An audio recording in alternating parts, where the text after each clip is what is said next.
E a gente continua falando dos alimentos que são indicados para você que tem anemia. Vamos falar agora, tem o que aqui, Jamar? Feijão, beterraba... O feijão, eu adoro, né? Comer um feijãozinho, botar em cima da beterraba aquele caldinho. O feijão, ele é rico em ácido fólico, em ferro. Eu não vou ficar falando Verdade assim... que quanto mais o negro, o feijão preto é melhor? Ele tem uma quantidade de ferro. É? Eu não vou falar assim, acho que é meio chato, né, Amanda, de ficar falando quais são os alimentos que tem, que hoje todo mundo tem Google, pesquisa, é super fácil de achar. Mas assim, esses aqui são os básicos, que está na mesa de todo brasileiro. E eu acho bacana a questão da feijoada, que todo mundo cita, né? Por que a feijoada é sempre acompanhada? Já percebeu? A feijoada ela é completa. Por quê? Tu está comendo feijão, que tem o ferro, e aí por que junto vai a couve, que é rica em vitamina B12, e junto tem a laranja. Por quê? Porque a vitamina C, tu precisa ter a vitamina C para melhorar essa carregabilidade, esse carregamento também do ferro. Tá. Tudo isso faz parte. Agora, tem gente que pensa assim, mas então eu preciso tomar uma vitamina C. A vitamina C carrega ferro. Então, se eu comer um bife, eu preciso tomar suco de vitamina... Não, porque a vitamina C, ela só funciona com ferro que está nos vegetais, porque ela faz essa troca, essa estabilidade de trocar roupa que eu falei, então precisa da vitamina C para isso. Então não tem necessidade de... Claro que é bom, né? Chupar uma laranja, né? Um limão junto.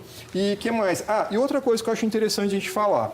As pessoas me perguntam muito... É abóbora, ela é super rica. Abóbora, beterraba, feijão preto, a laranjinha. Isso. Agora os verdes, né? Esse aqui verde, coitadinho, esse aqui tá com anemia, né? Mas assim, por que esse grupo dos verdes é importante? Justamente por causa dessa questão do B12, que é super carregado. Do B12 não, do ferro. Sim. Mas B12 não existe aqui, tá? Só aqui. Só aqui. Isso. A ostra tem uma grande quantidade de B12. Tá.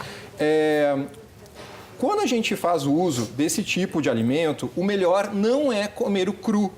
Olha que doido. Mas eu vou começar agora, tu já vai dizer que já vai fazer mal? Não é isso. É que assim, os verdes, quando eles não foram cozidos, ele ainda tem uma quantidade grande. Todos os verdes têm oxalatos, fitalatos, que são as substâncias que são tóxicas para o organismo humano, que a gente não é ruminante, então a gente não consegue fazer essa degradação. Então, faz refogadinho? O refogado, tu já elimina esses oxalatos. E aí pode tudo? Espinafre, e aí pode, couve, sei lá, brócolis. Então, se a questão é baixa de ferro, se você está com essa anemia ferropriva, baixa de ferro ou anemia por causa de ácido fólico ou B12, você tem que fazer uso, sim, desses refogados e diminuir essa quantidade.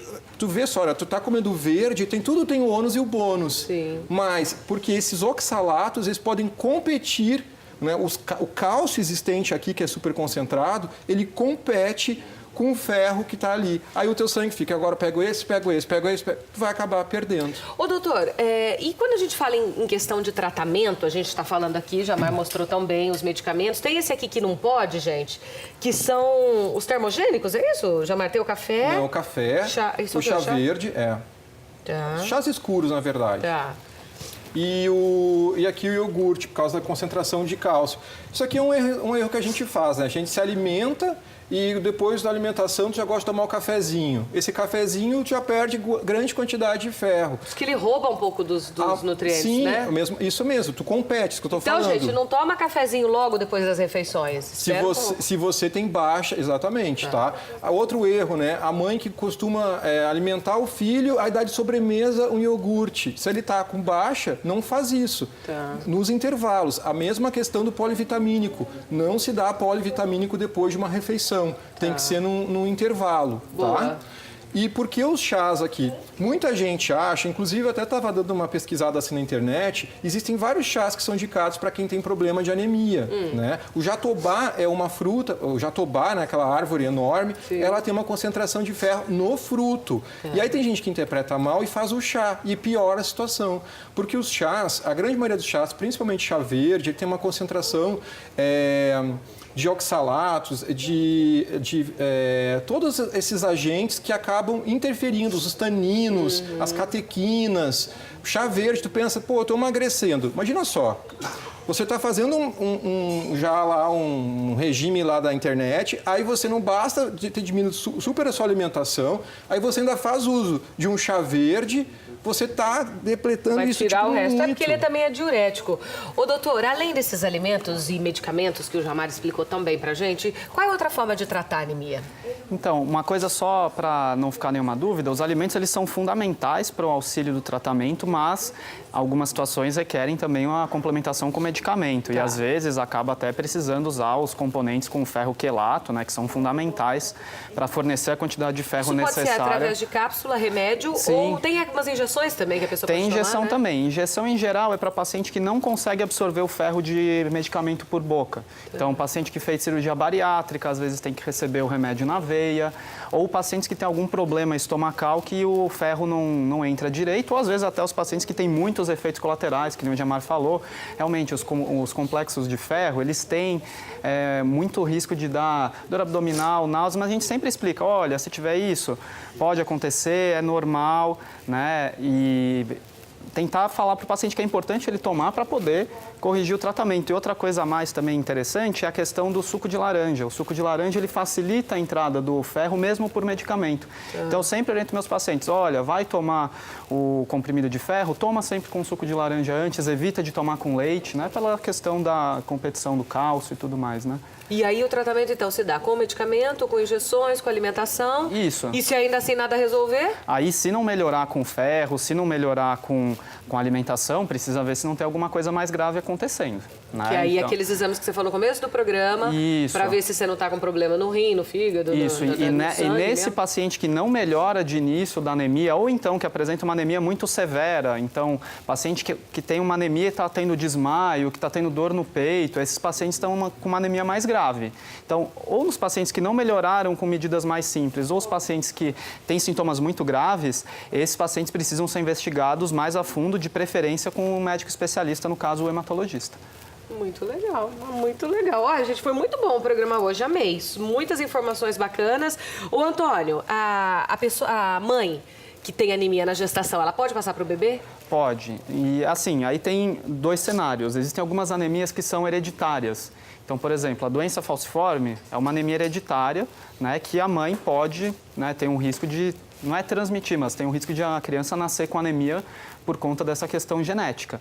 E mães com anemia não conseguem fornecer os nutrientes ou as substâncias necessárias para a criança conseguir nascer com um nível bom de hemoglobina.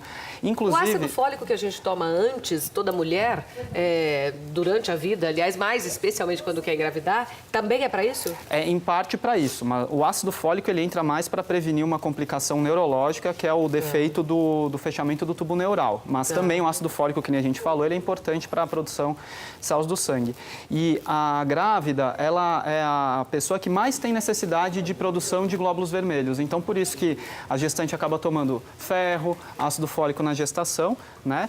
E crianças pequenas, como tem toda essa questão alimentar, às vezes não tem uma alimentação muito bem estabelecida, acabam precisando repor ferro. Então, crianças com anemia, de longe, a primeira causa é falta de ferro. Raramente vai ser alguma coisa mais grave. Então, em geral, é falta de ferro em crianças pequenas. Olha, o Antônio Adolfo Brandão, hematologista, ele é do Instituto Abaton. O telefone de lá é o 11 2114 6080, 2114 6080. Qualquer dúvida pode ligar lá. E o do nosso Jamar Terrado, eu deixo sempre o Instagram, a rede social, porque é a forma mais fácil de vocês encontrarem aí. É o @Tejarde, T-E-J-R-D. Tá aí no vídeo para você não errar, @Tejarde. Obrigada, viu, gente? Foi ótimo. Eu agradeço, Jamar, obrigada, viu? Todo mundo coradinho agora. Todo mundo corado, né? bonito, forte, saudável. É isso que a gente deseja, que você possa também se inspirar e consumir bastante isso tudo que a gente falou. Se tiver com anemia, vai realmente atrás, porque é perigoso. Tem que cuidar, né? Eles recebem o kitzinho da PAN, que sempre deixa o fim do nosso programa ainda mais doce. Um beijo pra você que passou um pouco da sua hora do almoço comigo. Amanhã, a partir de 12h10, 12h15, eu te espero aqui. Obrigada pelo carinho da companhia, da audiência. Obrigada aos nossos profissionais. Beijo, muita saúde pra você. Até amanhã.